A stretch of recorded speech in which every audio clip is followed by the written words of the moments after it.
I saw a piece where Hawaiians, as he arrived as he arrived, he was getting off, Air Force One, etc., getting his little motorcade. There were people who were standing along the side of the road with signs basically telling him to go do something unflattering to himself. All up and one side and down the other side of the road. People were livid. They said, too little, too late. Too little, too late, they said.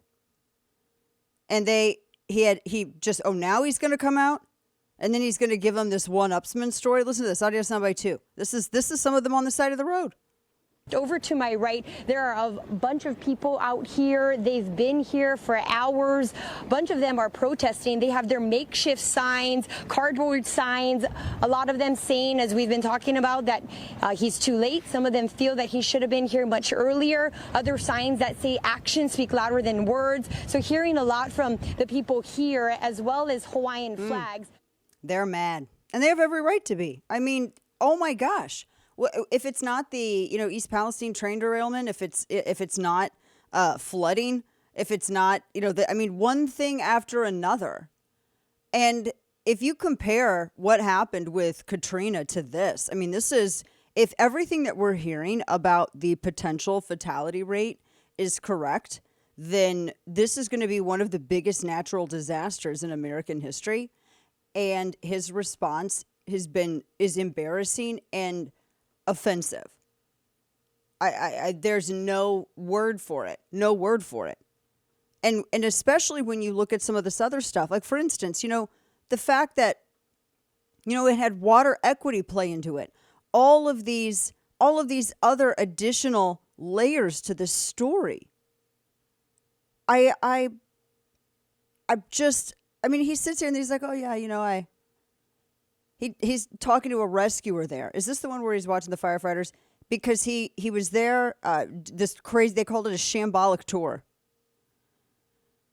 And as he was surveying some of the devastation, he actually sort of just joked to one of the rescuers, oh, this is hot ground. Oh my gosh. Listen to this. Audio soundbite 8. He got distracted by a dog, and then this is what he said to one of the rescuers.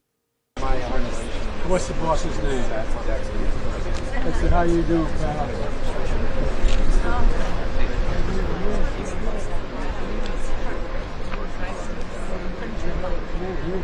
got his boots on, too. You guys catch the boots out here? That's a hot ground, man. Oh, my gosh. That's some hot ground, man. You don't have anything else to say? That's some hot ground, man. That's it? Oh, my gosh. Oh, but it gets worse. Dana, how could it possibly get worse, you ask? Oh, just wait. Okay, I'm just going to play it. Audio soundbite 6. I can't even set it up. Go ahead. Go ahead and roll this tape. It's going to be hard. America's deadliest wildfire in over a century. And Jill and I have what's left, walk Front Street, what's left of it. We've surveyed the damage from the air as well. The devastation is overwhelming. To date, 114 dead, hundreds of people unaccounted for. I remember when I got the call, my first wife and daughter, I was a young senator, and I got a call in Washington. I hadn't been sworn in yet. I wasn't old enough. And I was hiring staff in the Capitol at Teddy Kennedy's office. And I got a phone call saying, from my fire department, a young first responder, kind of panicked. You got to come home. There's been an accident. I said, what happened? He said, your wife, she's dead. Come home. Come home. The tractor trailer had broadsided her and killed her in a car accident along with my little daughter. And I remember. I wonder how his actual current wife standing next to him feels every single time he brings this up. That's, and then to sit here, it's like he's not sympathizing with people. It's like he's competing with them. That's what I take away from this. He cannot sympathize with people. He has no idea how. He is competing with them and, well, look, you have this grief. Well, here's my grief. but not as a way to sympathize. It's like a way to compete with them. It's bizarre. It's just shocking to me. I just feel so, and now you wonder why people are so damn angry. Why they're lining the sides of the road, because this is insane is why. There's no, I can't, it's crazy. Comparing a kitchen fire to a blaze that's killed over 100 people. And actually the fatality rate may be worse. They're still looking.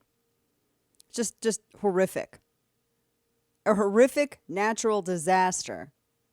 And when you look at the way that it's been covered, the way that it's been reported upon, the way that it has been treated, all of these people that were responsible for carrying out their duties and helping to keep the population safe, because that's why people pay exorbitant taxes. All of this. They didn't do their job. They were worried about equity. They were actually bitching about, water equity, and going through this ridiculous Rube Goldberg machine of government bureaucracy to approve just basic life-saving maneuvers while a blaze was raging and killing people. And they're not going to make this a thing. He's on vacation. Ted Cruz got his backside handed to him because he went to Cancun during an ice storm in Texas. And then he turned right around and came back, which he should have stayed there, because they act like Ted Cruz was supposed to come with a de-icer and de-ice all of Texas. That's what they acted like. It's the dumbest thing I've ever seen. They've lost their damn minds. If a Republican president was at his, private retreat or something like that when a disaster happened, oh my gosh, but Joe Biden goes on not one but two vacations in the time that the fires have been blazing and raging and killing people and destroying everything, and not a peep from the press. Not a peep. They act like almost like he's not the president. It's kind of interesting. I've never seen. It's just the craziest thing I've ever seen. Never seen anything like it.